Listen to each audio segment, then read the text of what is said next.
सुबह 6 बजे की ट्रेन पकड़ने के चक्कर में 3 बजे उठकर पीयूष ने जल्दी जल्दी तैयार होना शुरू किया। अभी वो अपने कमरे से निकलकर बाहर आया ही था तो देखा मम्मी खाना बना रही थी। मम्मी, आप क्यों परेशान हो रही है? मैं स्टेशन पर कुछ खा लेता। नहीं बेटा, बाहर का खाना खाने की क्या जरूरत, मैंने खाना पैक कर दिया है, लेता जा। पीयूष ने जल्दी से कैब बुक की।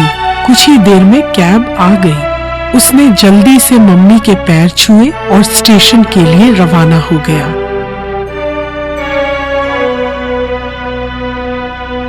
टाइम से पहुंचकर पीयूष को बहुत सुकून मिला। समय पर गाड़ी चल दी। पीयूष अपना सामान सेट करके बैठ गया। धीरे धीरे गाड़ी में बैठे लोग एक दूसरे से बातें करने लगे। पीयूष को भूख लगी तो अचार के साथ पराठे निकालकर खाने लगा। मम्मी के हाथ के पराठे खाकर और चाय पीकर तो मजा आ गया। उसके बाद वो बाहर के नजारे देखने लगा। पीयूष बहुत खुश था। वो जा रहा था अपनी बहन को लेने। तभी पापा का फोन आ गया। बेटा, अच्छे से बैठ गया ना ट्रेन में? कोई परेशानी तो नहीं हुई? हाँ पापा, आप चिंता मत करो, सब ठीक है। शाम होते होते ट्रेन लेट हो गई। उसे स्टेशन पर रात को 10 बजे पहुंचना था, लेकिन ट्रेन 4 घंटे लेट चल रही थी। पीयूष को चिंता होने लगी। अगर ट्रेन रात 2 बजे पहुंचेगी, क्या उस छोटे से स्टेशन पर रुकना सही रहेगा?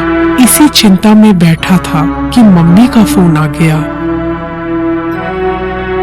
बेटा, तेरे पापा बता रहे थे कि ट्रेन 4 घंटे लेट है। मम्मी चिंता मत करो, 2-3 घंटे की बात पड़ेगी। स्टेशन पर वेटिंग रूम तो होता ही है, वहाँ रुक जाऊंगा। फिर सुबह 6 बजे तो सवारी मिल ही जाएगी गांव के लिए। रात को 2 बजे पीयूष को ट्रेन ने एक छोटे से स्टेशन पर उतार दिया। ठंड से उसकी हालत खराब हो रही थी। पूरे स्टेशन पर कोई भी नहीं था। ये देखकर वो और डर गया। वो स्टेशन पर चलते चलते स्टेशन मास्टर के ऑफिस के सामने पहुंच गया। सर, मुझे मुंगेर जाना है, यहाँ कोई सवारी मिल जाएगी क्या? अरे छोरे, तू कहाँ उतर गया इस स्टेशन पर? यहाँ कोई सवारी नहीं मिलेगी, सुबह ही टांगे वाला आएगा। सर, यहाँ वेटिंग रूम तो होगा ना? यहाँ कोई वेटिंग रूम नहीं है, छोटा सा तो स्टेशन है। अच्छा, तो सर क्या मैं यहाँ एक कोने में रुक सकता हूँ? नहीं, हम यहाँ किसी को रुका नहीं सकते ऐसे। एक काम कर, स्टेशन के पीछे चाय वाले की दुकान है, वहाँ एक लड़का काम करता है।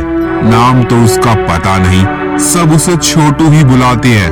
उसे जगा ले, वहीं रुक जाना, वो तुझे चाय भी पिला देगा।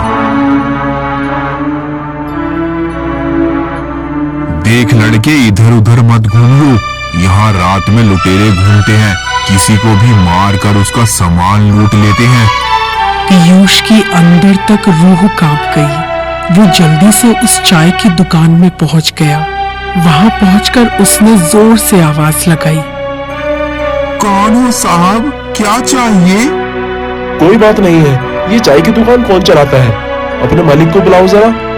मालिक तो सुबह ही आएंगे और कोई नहीं है यहाँ। अच्छा, मुझे यहाँ पर कुछ देर रुकना था, सुबह तक चला जाऊंगा। ठीक है साहब, अंदर सामान रख दीजिए, चाहे तो वहीं सो लीजिएगा। तू यहाँ नौकरी करता है? हाँ साहब, चाय पियेंगे क्या? हाँ, बना ले। सुन, अपने लिए भी बना लियो, पैसे मैं दे दूंगा। थोड़ी देर में वो भी अंदर आ गया। चाय देकर वो एक कोने में बैठकर पीने लगा। तुझे यहाँ अकेले डर नहीं लगता? नहीं साहब, यही मेरा ठिकाना है, मैं बचपन से यहीं रहता हूँ। लेकिन मैंने सुना है यहाँ पर लुटेरे घूमते रहते हैं। हाँ साहब, जब कोई नहीं मिलता तो यहीं आकर मुझे परेशान करते हैं चाय पीने के लिए। डरो मत साहब, अब कोई नहीं आएगा।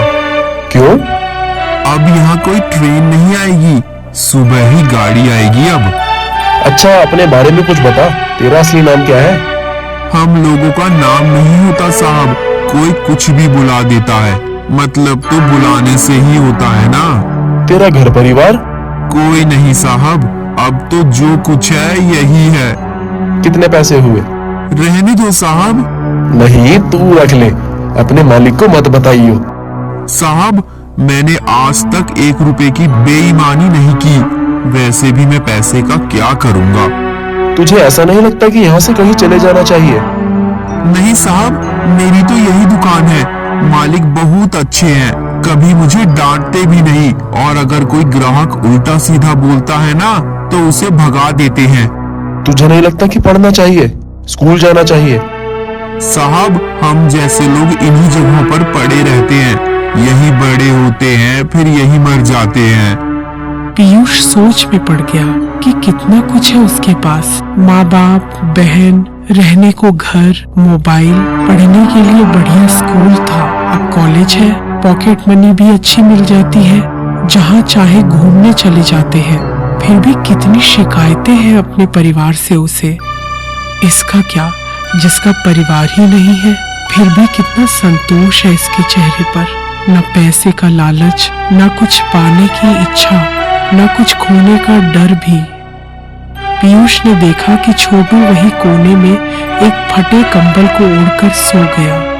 पीयूष को लगा जैसे उसने उसके आराम के पलों को भी उससे छीन लिया। छोटू बेखबर सो रहा था। पीयूष की आंखों से आंसू बह रहे थे। जिंदगी से कल तक कितनी शिकायतें थी, कितनी बार पापा से झगड़ा करता था बाइक के लिए, कभी दोस्तों के साथ घूमने के लिए, कभी आईफोन के लिए। क्या कभी सोचा कि मम्मी पापा ये सब कहाँ से लाएंगे? इसी सोच विचार में पीयूष की आंख लग गई। साहब, दिन निकल आया है, आपको सवारी मिल जाएगी। अगर मालिक आ गए तो गुस्सा करेंगे। पीयूष बाहर निकला तो देखा छोटू दुकान की सफाई कर रहा था। उसने छोटू को कुछ पैसे देने चाहे, लेकिन उसने मना कर दिया। साहब, अगर मालिक ने ये पैसे देख लिए तो इतने सालों से जो विश्वास वो करते आए हैं ना, वो टूट जाएगा। फिर मुझे रात को यहाँ रुकने नहीं देंगे। छोटे से बच्चे से जिंदगी का सबक सीखकर पीयूष तांगे में बैठकर अपनी बहन के घर उसे लेने रवाना हो गया। आज उसके मन में अपने माता पिता के लिए सम्मान बहुत बढ़ गया। अब उसे अपने सारे सुख फीके लगने लगे।